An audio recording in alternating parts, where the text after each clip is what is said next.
Olá, sejam todas muito bem-vindas e muito bem-vindos ao podcast da disciplina Gênero, Estado e Processos de Subjetivação, ministrada por mim, Paula Lacerda, no âmbito do PPCIS da UERJ.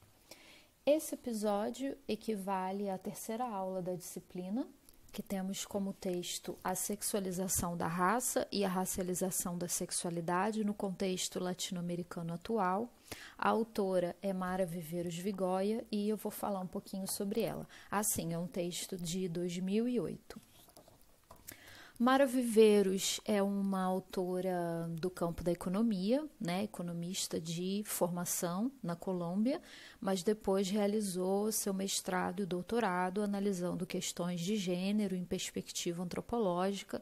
Seu doutorado foi realizado na França, em ciências sociais. Atualmente, a Mara Viveiros é professora do Departamento de Antropologia da Escola de Estudos de Gênero da Universidade Nacional da Colômbia e a sua produção é uma produção bastante extensa e bastante importante a todos que têm interesse em questões de gênero, de raça e de etnicidade. Os trabalhos da Mara enfocam centralmente a Colômbia, que é o seu país de atuação não só acadêmica, mas também política, mas o diálogo que ela trata com outros países da América Latina é bastante prolífico. Eu vou falar um pouco disso adiante. Para preparar esse áudio, eu utilizei um podcast chamado Podcast Mara Viveiros, disponível no YouTube, e uma entrevista disponível no site do CLAM, Centro Latino-Americano em Sexualidade e Direitos Humanos, que ela concedeu no ano de 2009. Bom, o primeiro tema que eu gostaria de começar discutindo aqui é como a Mara elabora todas as suas questões teóricas dentro de uma perspectiva que é acadêmica, que é teórica, mas é também uma perspectiva bastante ativista. A Mara, em vários materiais aos quais eu tive acesso, ela chama atenção para sua participação no primeiro encontro feminista da América Latina e Caribe, que foi realizado na Colômbia ainda na década de 80. Ela chama atenção para suas próprias características biográficas, sendo filha de uma mãe mestiça, como ela diz, e também feminista, e o pai, um deputado envolvido nas causas do movimento negro na Colômbia dos anos 50.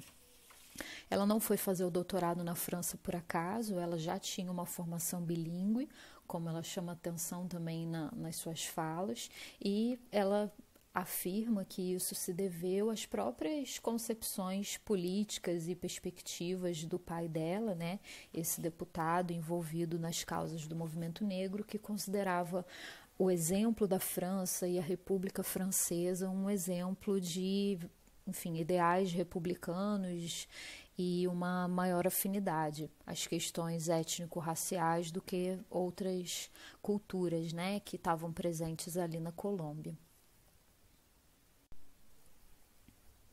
A tese de doutorado da Mara Viveiros Vigoia foi sobre mulheres que trabalhavam em floriculturas da Colômbia, mas talvez a dimensão do trabalho dela que deu mais reconhecimento seja o estudo das masculinidades e a perspectiva interseccional, que é o que nos interessa mais diretamente aqui, Então, como eu já falei, a Mara tem contribuições importantes para o debate sobre interseções de gênero, raça e etnicidade na América Latina.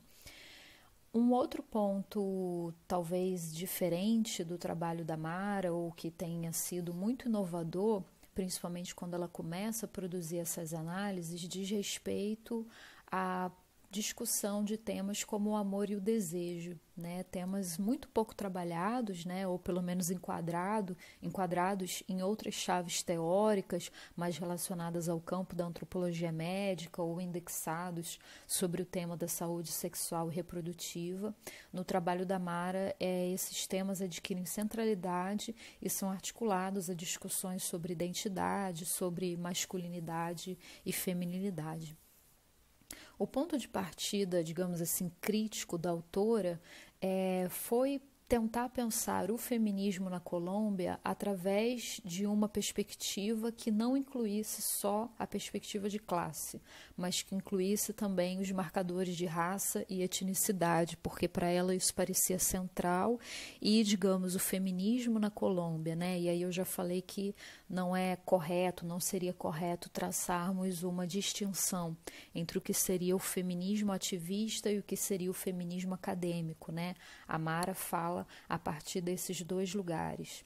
Esse feminismo, então, seria estritamente marcado por uma perspectiva de classe, desconsiderando, então, esses outros marcadores que ela considerava importantes, especialmente na história da Colômbia.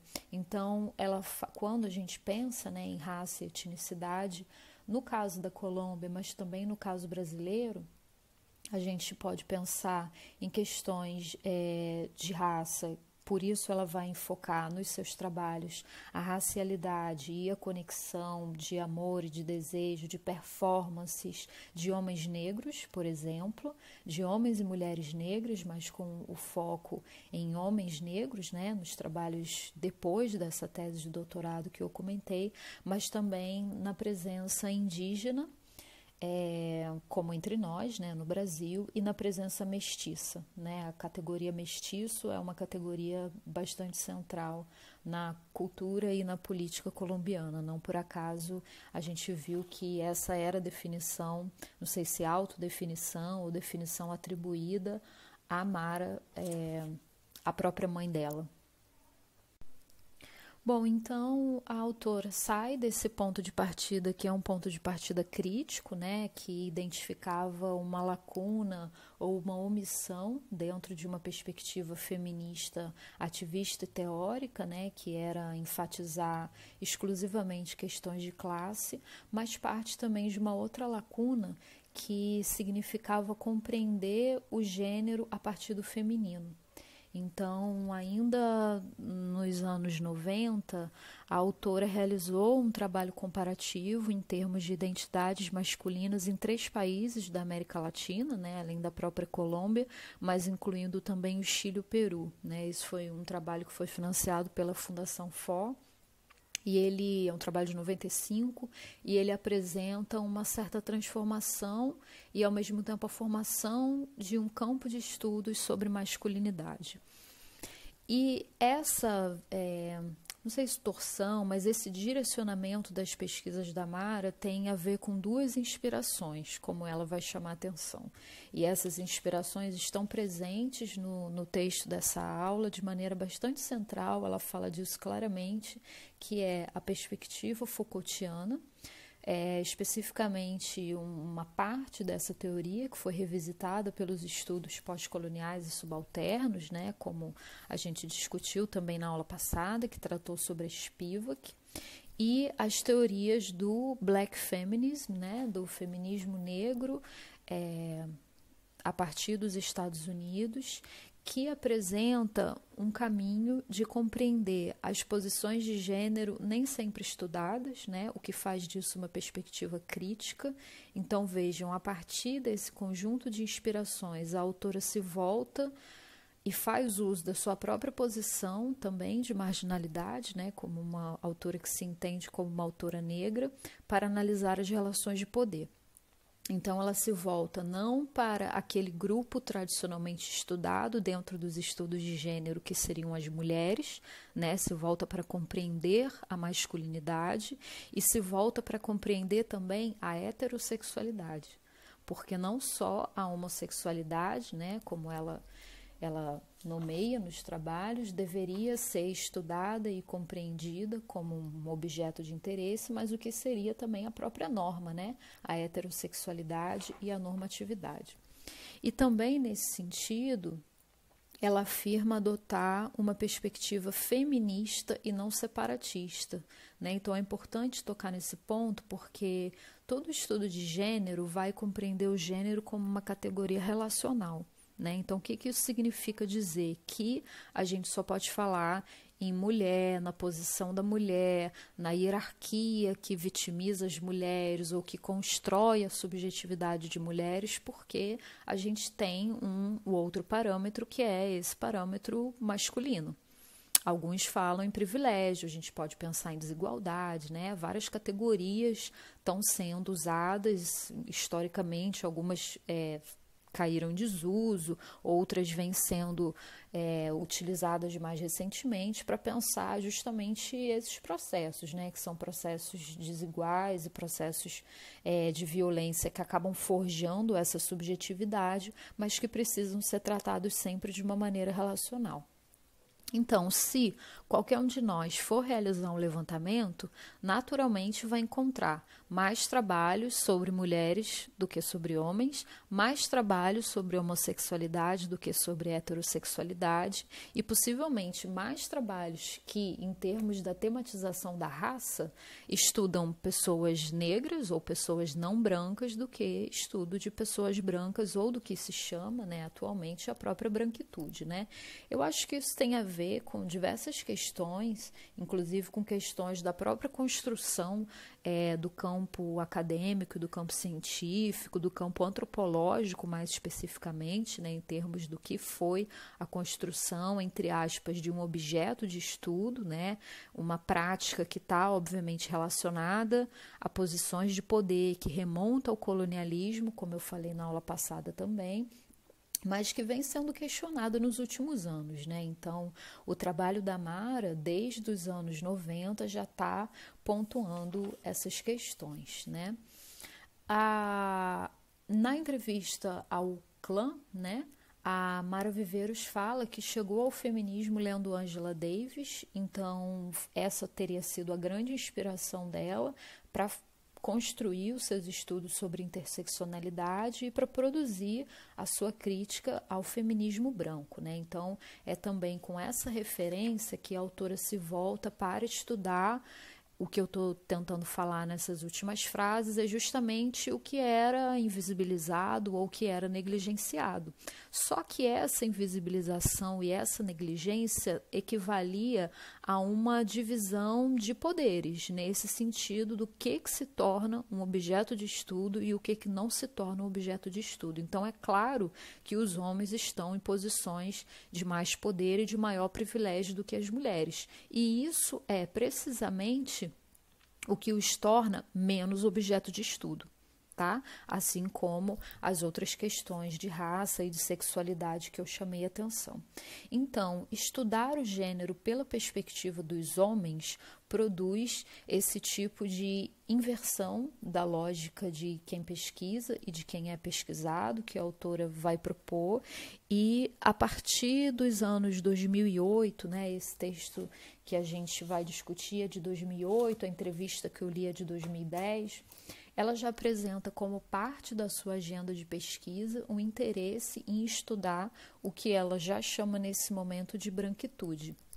Então, o que ela vai dizer é que ela tem bastante interesse em estudar como a sexualidade é relacionada ao poder, a sexualidade, o gênero, todos esses elementos, né, os marcadores sociais da diferença, estão relacionados na construção e na perpetuação de lugares de poder. Então, o diálogo que Mara Viveiros faz com tanto a teoria Foucaultiana quanto o feminismo negro vai nesse sentido de apontar para a heterogeneidade das categorias. Então, quando se fala raça, quando se fala classe, quando se fala gênero, não se está referindo a um conjunto homogêneo de pessoas, de experiências e de identidade, muito pelo contrário, mas se refere também a processos de desigualdade, de tensões que caracterizam justamente essas experiências de gênero, e aí no recorte da autora são experiências de gênero na América Latina. A autora vai falar uma frase que, para nós no Brasil, tem bastante peso, tem bastante importância, que é: na Colômbia, as classes possuem cor, né? E entre nós, no Brasil, o mesmo ocorre, e como eu falei no início, né, é ao constatar um certo limite da teoria, mas um certo limite da ação política ativista também, né, seja do feminismo, seja da luta de classe, que seria justamente invisibilizar essa questão étnica e racial que a autora decide construir uma perspectiva crítica, ao meu ver, uma perspectiva crítica bastante autoral, né? E nesse artigo ela constrói uma discussão que eu acho que nos interessa ainda mais, né, pelos recortes do curso, que é pensar na construção de um projeto de nação. Então, ela remonta ao século XVII, eu não vou entrar aqui diretamente nessas questões, porque a gente vai discutir na aula, mas o que eu gostaria é de apontar para vocês como que determinados processos que, vejam, poderia estar restrito ao campo de estudos sobre gênero, ao campo de estudos sobre sexualidade. Mas não, ele vai justamente se relacionar a processos sociais e processos históricos de longa duração que podem ser observados a partir de uma lente histórica ou também historiográfica, como a gente viu na aula passada, relacionados à própria formação do que a gente chama América Latina, do que a gente chama Brasil ou do que a gente pode chamar de Colômbia também. Eu acho que esses são os principais universos de questões e de diálogo e de influência da autora. Espero que a gente tenha um bom debate na sexta-feira. Tchau, tchau.